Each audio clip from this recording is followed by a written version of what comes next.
So at the beginning of the summer, I brought in some hemlock and I thought, well, I'll just lay it on the stone here and it should be fine. It's underneath, it's not going to get wet. But it turns out that was not, it was green lumber too.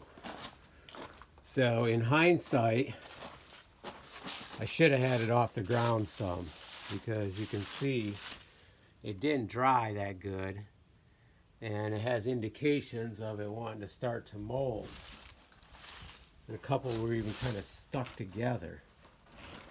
So it's not, it's not the end of the world. It's still good lumber.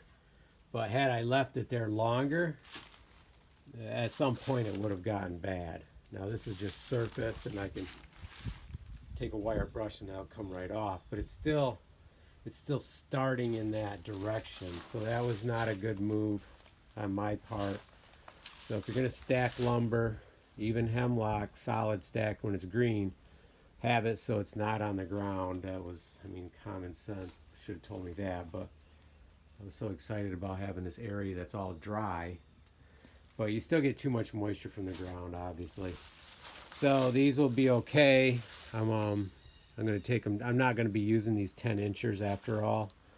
So I'm going to be taking them down for another project, and I'll separate them and let them really dry this time. So they'll be good. Okay, so just a little lesson in lumber storage.